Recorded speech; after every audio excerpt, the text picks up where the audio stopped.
Hello everyone, welcome to Leading with Agility, the show that uses the world around us to explore how leadership can be inspired by agility. As always, I'm your host Arif, and I'm joined by my co-host TK, the overexcited leader. Thanks TK. And we're also delighted to be joined today by Kim Faura, an experienced chief marketing and product officer at both Checkatrade and prior to that at Giffgaff, the Telecoms disruptor here in the UK. Kim is currently doing consultancy work for both telecoms and marketplace businesses. He's originally from Barcelona, and Kim has been in London for 15 years since the launch of Giffgaff. Welcome, Kim. Thank you for joining us. Pleasure. It's great to be here, Arif. Thank you. Thank you. We're really excited to have you with us today in today's episode, and hopefully explore a lot of your experiences in your roles in chief marketing and chief product roles, and also your experiences being a senior leader too. But I suppose, Kim, maybe if you could start us off and tell us about, your experiences working with that level of an organization, coming from that C-suite position. What kind of challenges or how have you come across in terms of helping them in that career ladder and getting them up to more senior positions? Of course. Well, happy to give you my perspective. And maybe a good starting point is that obviously I had to make that transition myself. And that was quite apparent in my journey at Giffgaff, where I joined at the start before it launched as a marketing executive. And 4 years later, I was the chief commercial officer. I probably would say as a starting point, you need to get on with people. So people need to enjoy working with you. And that can come from many different places. Maybe you've got a lot of knowledge, right? And people will enjoy working with you because they're learning every day new things. Maybe they enjoy working with you because of how you are as a person, your sense of humor, how you get on with people. Are you bringing them cookies on Friday? Stuff like that, right? So also important. No, you can't deny the impact of having friendly colleagues will have to the workplace, right?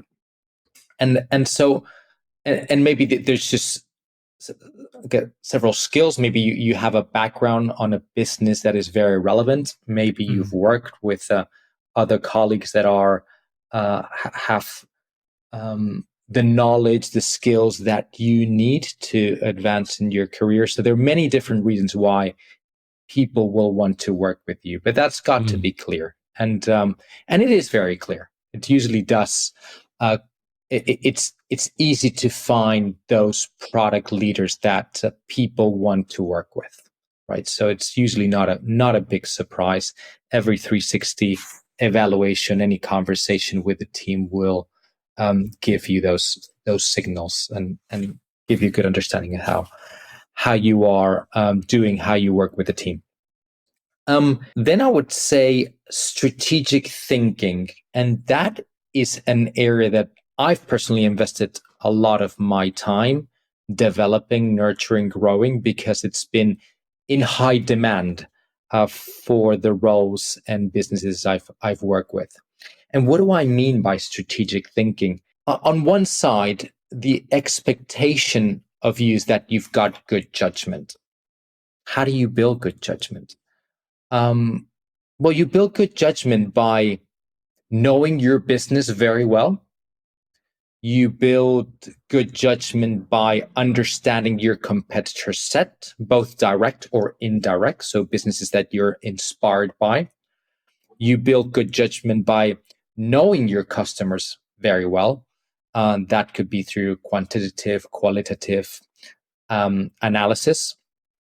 You've got to be commercial, right? So you will be often talking to marketing, sales, finance leaders.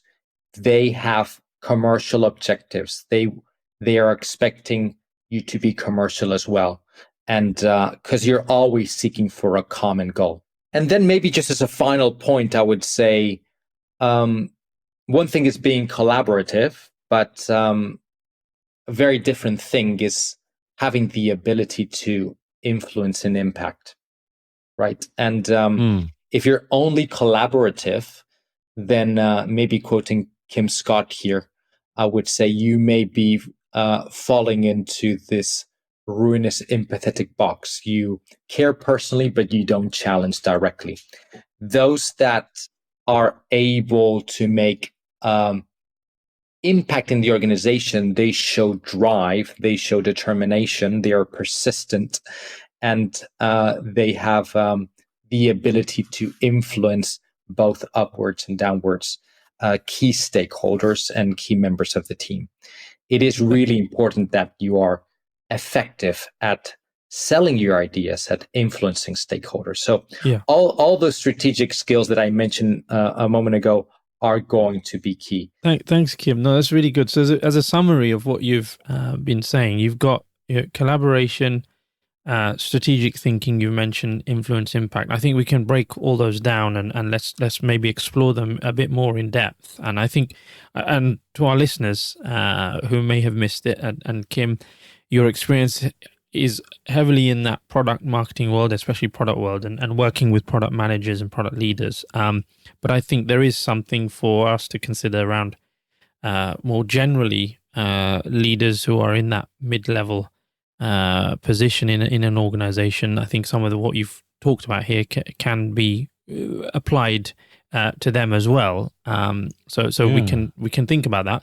TK, I don't know if you wanted to jump in on as always, some of these I'm points. the one with tricky questions, right? Yeah, and maybe what I've noticed, Kim, is that it's obviously quite demanding when it comes to this transition. You have to embed a lot, but then again, our viewers and listeners know that it's all about maybe a bit provoking with me. So if you are to embed so much, what is it that you think people need to leave behind when they're making this transition? That's a great question, TK. It is true that transition is so different. It's like learning to play a completely new instrument. If you play music, for example, I transitioned from playing the guitar to playing the piano, and there are a lot of the things that I learned by playing the guitar, which are useful, but there are many new skills and many new ways of thinking that you've got to adopt. This transition is probably even greater than that, because a lot of the knowledge, a lot of those skills, a lot of that, suppose day-to-day operational side of the role is an area that you're not expected to be as involved in, right? So you're expected to step up and start to see other teams, which are often your peers and stakeholders, as your team one. So a book that I'd recommend a lot in terms of this transition into leadership is Patrick Lencioni's 5 Dysfunctions of a Team. Yeah. And Patrick talks about this team one, and just starting to adopt this mindset for me was quite pivotal. And what I mean by that is that your team is no longer people that report to you. Your team is no longer your team of engineers. And when I say your team, is like your team one. Of course they are your team, and of course you need to work with them, but you should be spending a lot more time with your peers and stakeholders. And especially as you develop and you grow into like board level positions, that becomes very, very apparent, because Right. you are the one that is continuously building bridges for every department into your department. So you've got to continuously connect. You need to have very regular conversations with the CFO, with the CMO, with the COO. Nice. Yeah. And those are the relationships that will ultimately determine the success, not only of your role in the organization, but I think of the entire department and product as a function. So that's an interesting one. So there's a definite proactive behavior trait that you want to see in these leaders or in these managers in terms of how they need to show up in order to be considered or to be even thinking about how they need to progress upwards, right? So as you said, being proactive in the right conversations, who they're talking to, who they're connecting to. I just wanted to bring you back a little bit.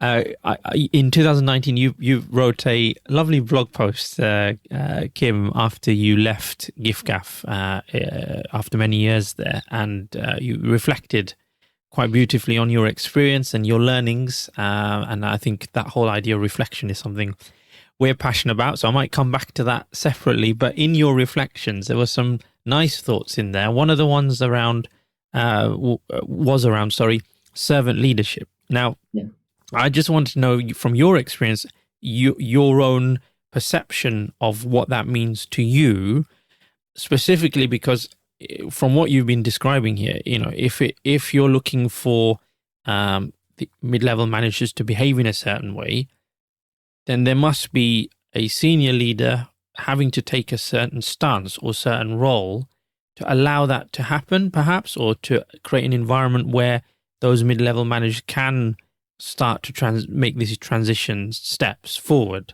And I wonder, does servant leadership come into it? And if so, what does that mean for you? It's servant leadership is a fascinating concept, which it does apply to so many of the different behaviors that leaders need to adopt, and sometimes quite counterintuitive. No, they're not the ones that often come to mind when you think about a leader. A leader sets the direction. The leader works in such a way that they need to create a vision, the goals, the objectives for the organization. But I haven't seen these types of models, which are more top-down, being effective. Right, going back to the point where, well, how do you bring people with you? It's often by working with them. Right? Yeah. But there is a balancing act here, because it's not about asking your team, right? It's not about they resolve all the problems for you. You're still often expected to step in.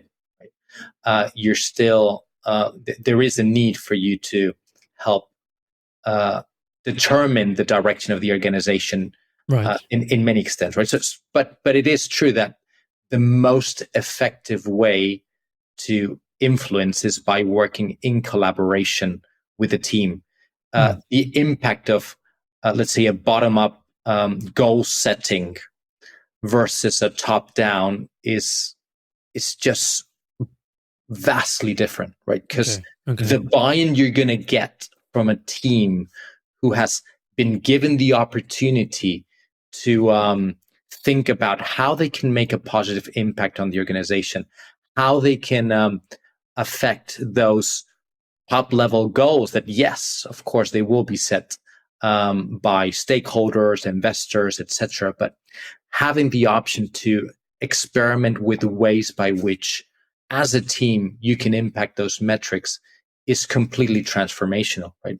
I feel it's important to have that tension. So it's not leaders need to abdicate and allow their teams to run the business. I don't think it is that. That's not what servant leadership is about. But a continuous challenge about how can you drive autonomy and empowerment, and which areas can you do that, then does usually pay dividends in spades. So it does make a huge impact in terms of the overall team engagement, satisfaction, and ultimately their ability to resolve business problems.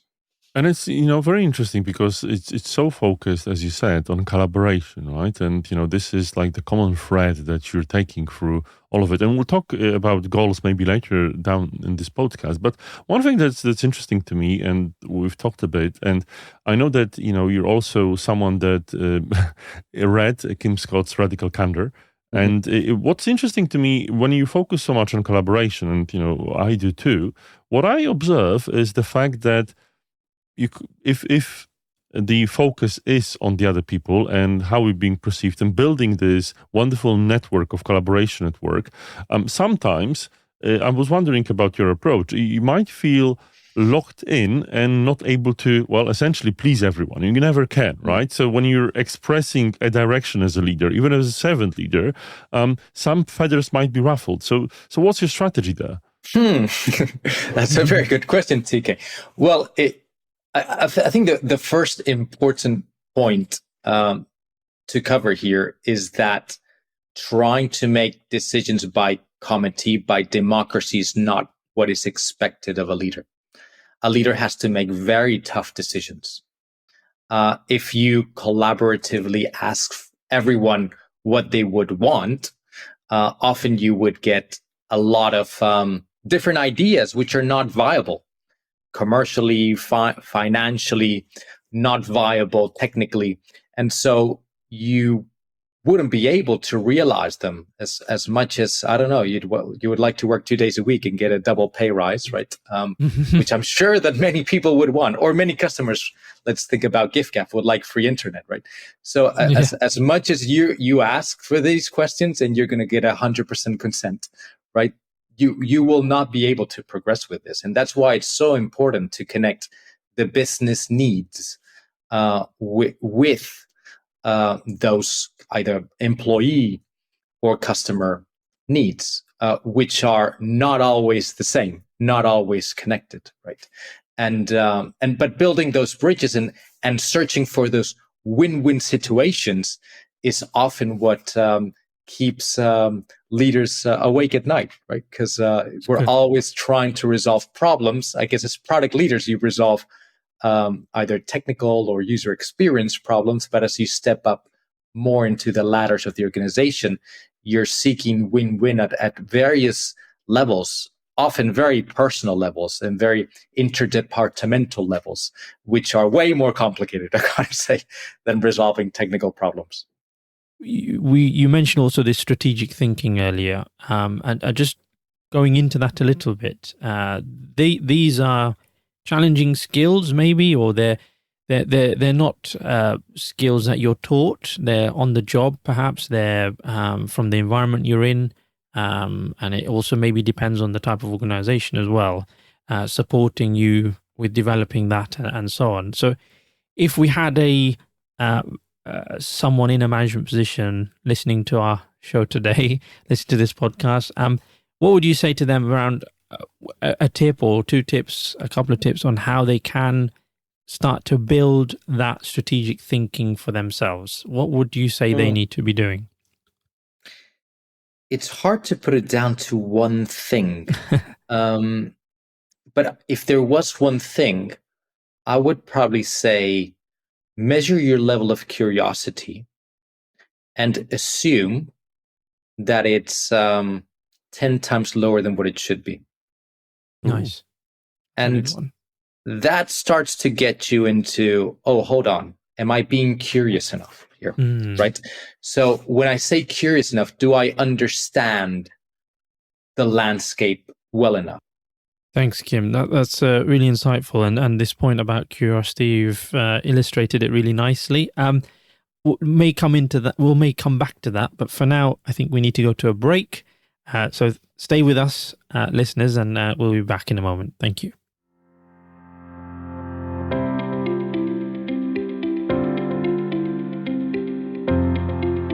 Our next webinar is coming your way in October. As many of you know, L&D for many organizations is critical to employee well-being and engagement. Despite this, many organizations struggle to prioritize investment, while others consider it an afterthought. That's why we're excited to be joined by Sam Goodman, an experienced L&D specialist, who will be sharing his tips and tricks to secure the investment you need for your L&D team. He'll be walking us through his approach and explaining why it's not all about asking for a budget, but about demonstrating value to the organization. Visit our website homepage to learn more and sign up today.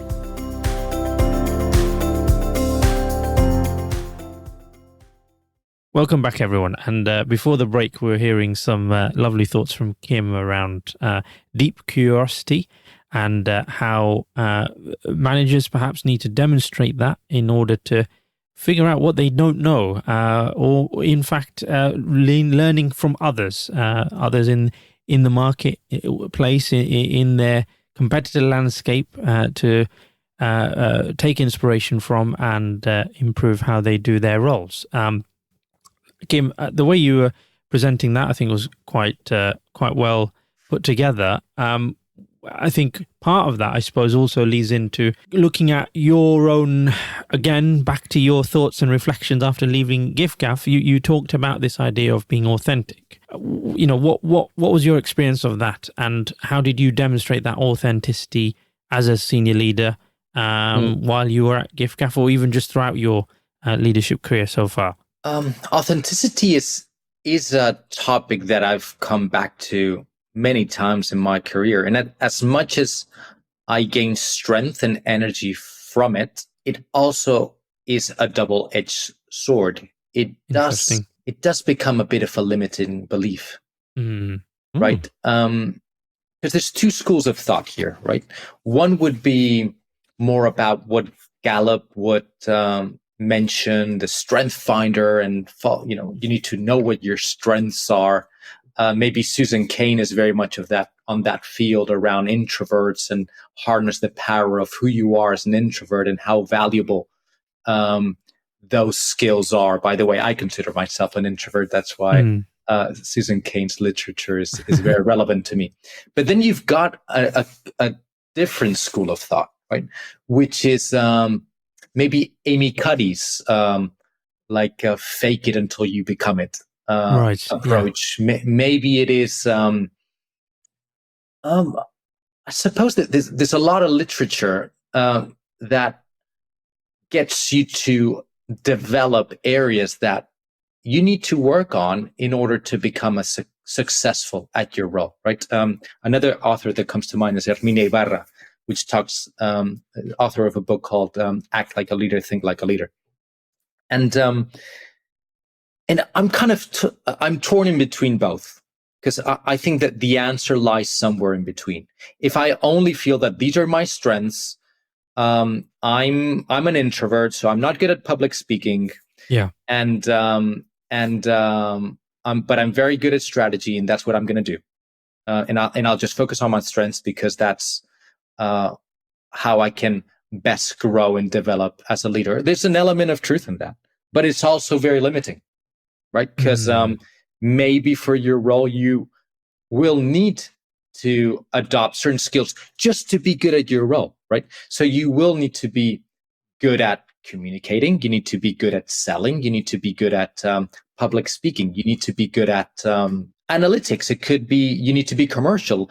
You need to be technical. How many times have we heard either product leaders or other people in the organization saying, well, I'm not an engineer. I'm not technical. I'm not commercial, or I'm not good at public speaking, or all these different skills that, even like UX, saying, I'm not a copywriter. Like, they're just limiting themselves in the opportunity to learn something new and opportunities to make an impact which go beyond their role, which is so needed in technical product organizations at every single level, because people think, oh, that's more like an entrepreneurial mindset. Like, well, product leaders are in many ways the CEOs of their area. They need to adopt an entrepreneurial mindset to succeed. So just to cut you there, Kim, because you're making a good point there around this limiting belief aspect. I think that's interesting. What do you say from a leadership point of view? What would you say a leader needs to do to help break someone out of that limiting belief mindset? I think the answer to that is challenge. Okay. You've got to. So, and this, maybe I'll quote Kim Scott again. I don't think a good leader is the leader that just cares personally. A good leader is the one that cares personally and challenges directly. Nice. That's where radical candor comes in as a concept, right? And leaders that think that challenging directly it's something that only your asshole boss will do, they are completely wrong. So much truth and so much growth, personal and professional, comes from challenging. And sometimes you got to know how to challenge, and maybe when you've been in the receiving end, it doesn't feel that nice, feel that good. But the more you grow and you develop as a leader, you develop that thick skin where not only you kind of expect that you will be challenged, but you're trying to anticipate where these challenges will come from in order to be prepared and ensure that your narrative, your story, your strategy is coherent and aligned with what stakeholders would expect to hear. And I think, just to finish that, I think in terms of being challenged, that I think there's a responsibility on leader being comfortable being challenged as well, right? Whichever level of the hierarchy, there has to be that comfort that allows that to happen. Otherwise, we're not in a quote unquote psychological safe environment, are we? So there has to be acceptance that challenge is normal and accepted, and to be provoked is okay, in the right way, of course, to think of new things, alternate things, disrupt thinking. Let's move on. With the time remaining, we wanted to also cover a point about creating a culture of outcome. How can organizations create a outcome-based culture? We may mention OKRs, and let's see if we have the time for that. And I'm sure you've got your own personal stories on that as well, Kim. But just let's to kick that off. How would an organization go about? Or actually, no, let's not ask that question yet. Let's just simple question of why. Why is it important that an organization needs to be outcome based or goal based in their thinking, in their outlook, and in their perspective of how to run the business? Well, I think that the OKR, or outcome led approach, way of working, it just brings so much positivity to the workplace. But when you think about goals, you are at the same time setting a direction. So you know what's expected of people in the organization. A goal can say so much, right? When you have a goal, you are immediately, or I suppose you're already moving away from an output approach. So by saying like, I'm expecting you to deliver this project by this date, to I'm expecting this result. That shift drives a high degree of empowerment and autonomy, right? And we know that at the same time will drive engagement, and we know at the same time that is the best way to deliver those end goals and outcomes.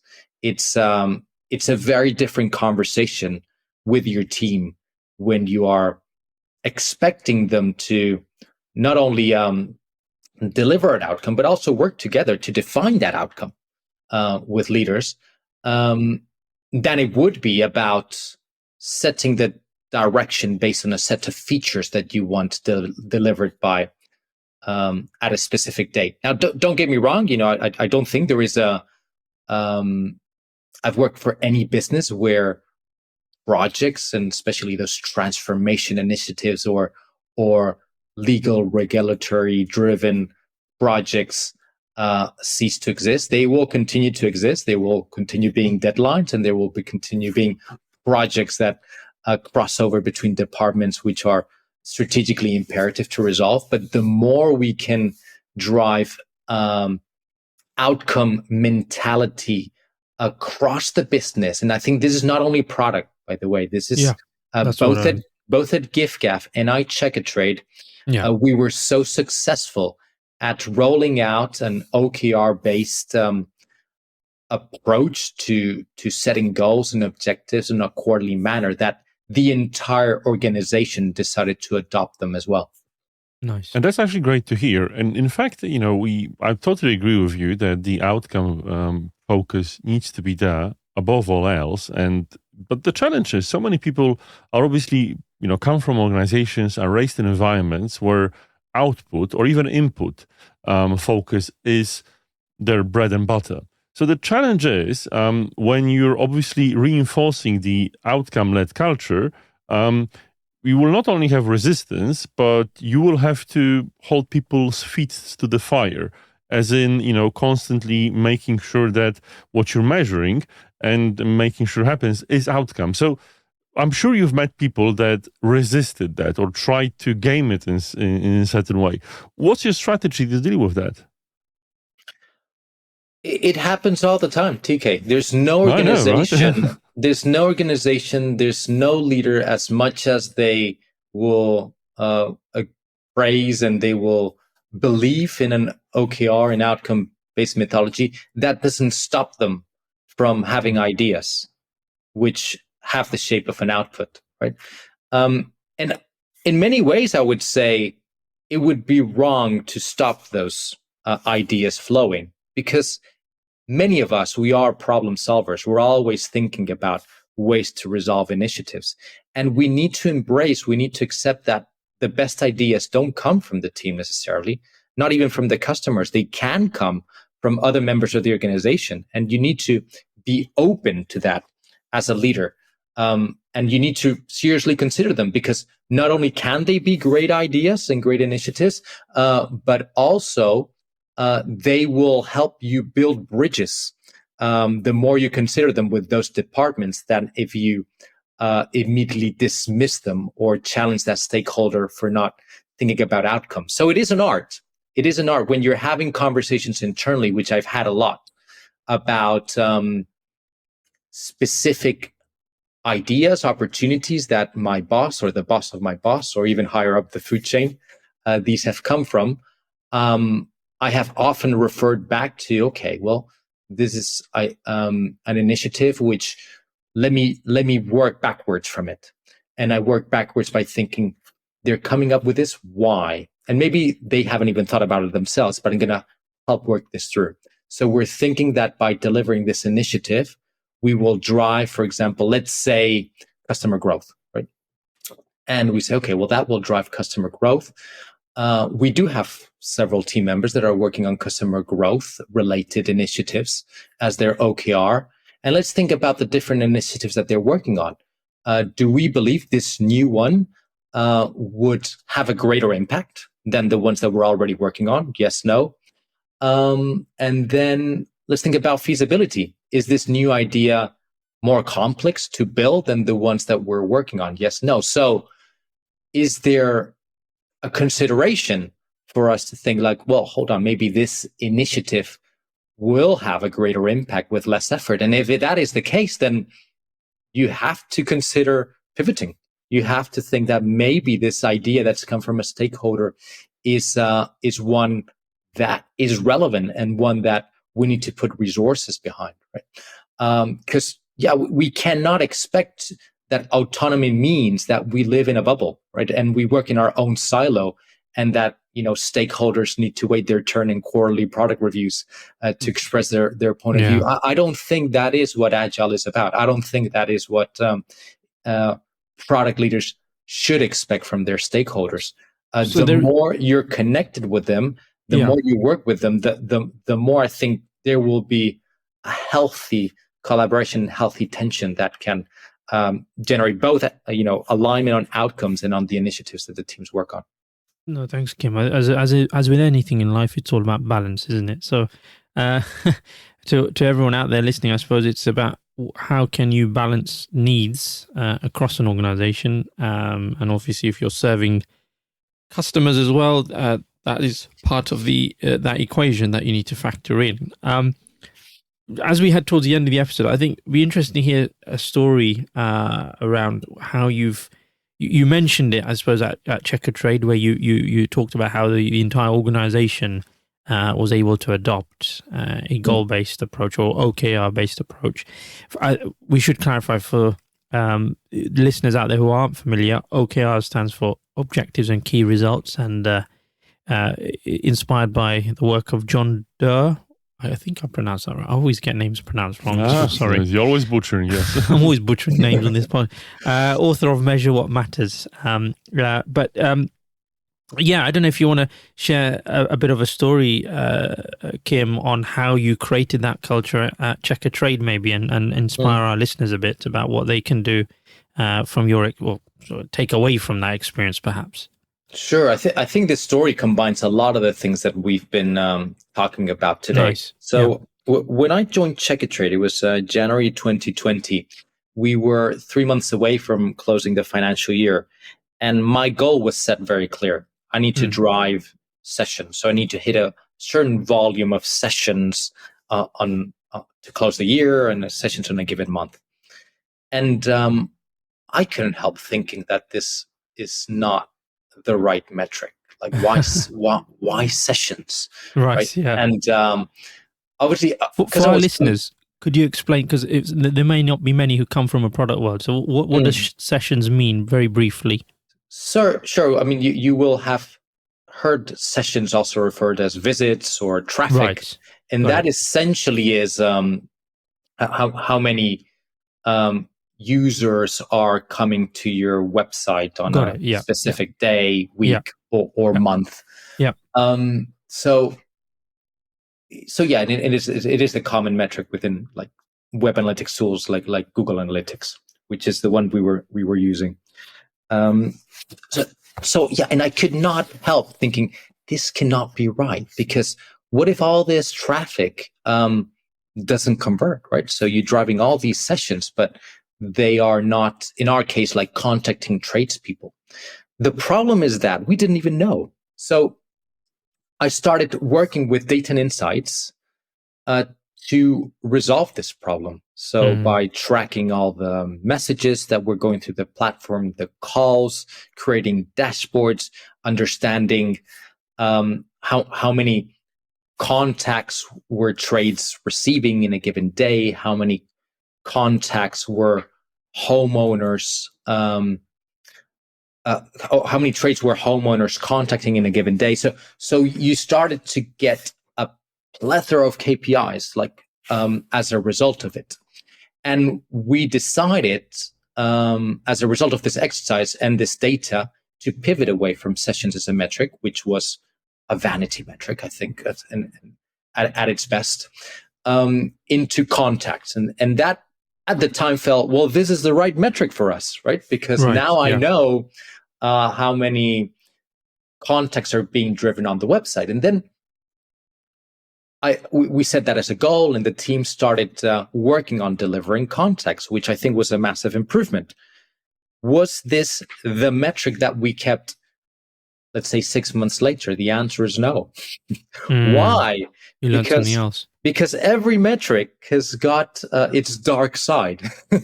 So we moved away from this concept of contact into one which is of service requests.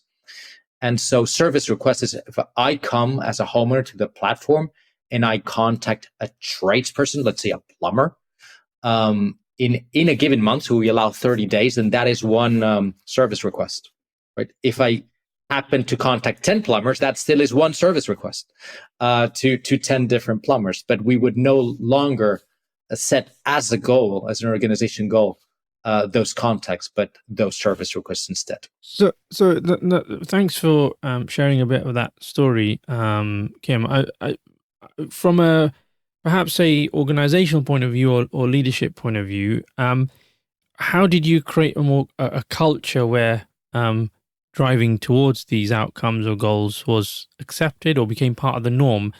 What were leaders doing? Perhaps what were people saying? What was it? Training you were doing, or behavior change, or a bit of both? Any thoughts on that? I probably would say it is important to get your leader, in my case, the CEO, on board with this, because cultural changes are not easy, right? And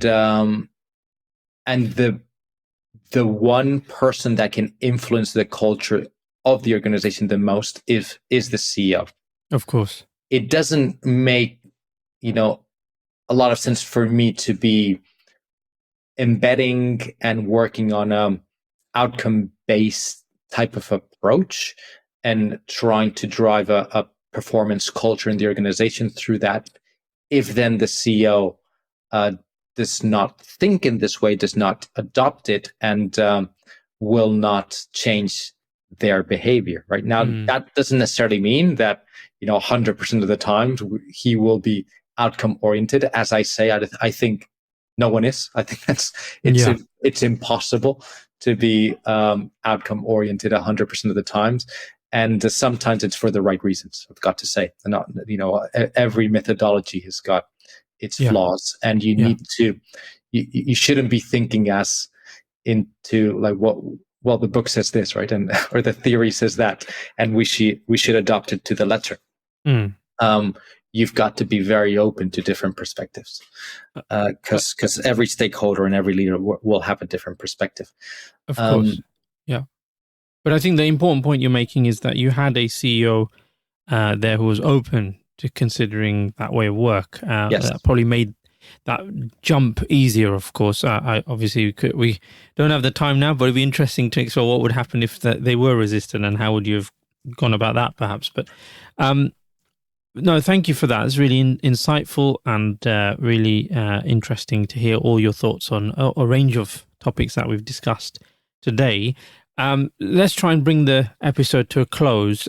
It's really lovely to have this conversation with you, Kim, today. I think we've explored a range of topics from everything around leadership transitioning and how to create a culture, and how managers and leaders need to maybe adopt different behaviors and expand their curiosity, as you said, Kim, in order to be ready for that career jump into that senior leadership position.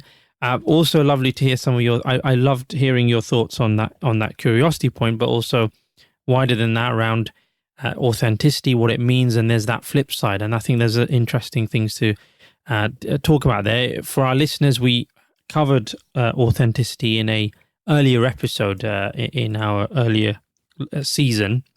So please do check that out if you want to explore that topic in more detail. But Kim, any closing thoughts and feelings after having this discussion with us? What would you like to leave our listeners with, perhaps, as they end the episode? Oh, well, that's a closing remark. I would say, Arif, maybe if I just answer that last question, which I think it's an important one. Go for it. For closure. And that was, what would happen if the CEO resists to change to more like an outcome OKR type of approach? Yeah.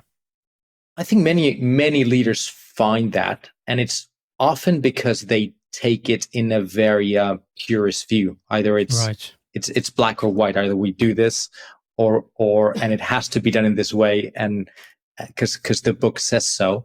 That is often where stakeholders may resist, because things work in a certain way at organizations. The culture has been created in a certain way for a reason, right? Or at least stakeholders believe that's the case, and so they are often resisting something that it's taking them a long time to build and create. But an approach that I've seen work time and time again is through experimentation, right? So we are scientists at the core, product leaders, right? And if we can say, look, let's just take one team, right? And let's set them a goal. Rather than tell them, build these 5 features, let's set them a goal that is really important for us as a business, and a goal that will help move our metrics, often revenue or profit, and give them some time, give them 3 months, give them 6 months, just to see what impact that can make. Every time I've tried these types of experiments, I'm always very positively impressed with the results. They usually go above my expectations, and it's not only in terms of how they hit the goal, but it's in terms of the infectious energy that is driven as a result of that approach, that autonomy, that empowerment you are giving to your teams. I like what you said earlier about experimentation, and thank you for that, Kim. I think just to finish off, there are a lot of strands of thoughts that we've explored today around measuring, goal setting, the authenticity stuff, how you've reflected on your own leadership career as well over the years, and where you're going, where you've come from, etc. Being very collaborative in your approach. There's a lot here that also, all chimes really nicely with our own thoughts on agile leadership. So thank you, Kim, for being a part of today's conversation with us, for sharing all your experiences. It's been a real pleasure. And thank you to our listeners for sticking with us. And we hope you enjoyed the episode too. And that's it from all of us here at Leading with Agility. And if you haven't already, please do like or subscribe to the podcast. And we'll see you in our next episode. Thank you very much. Goodbye.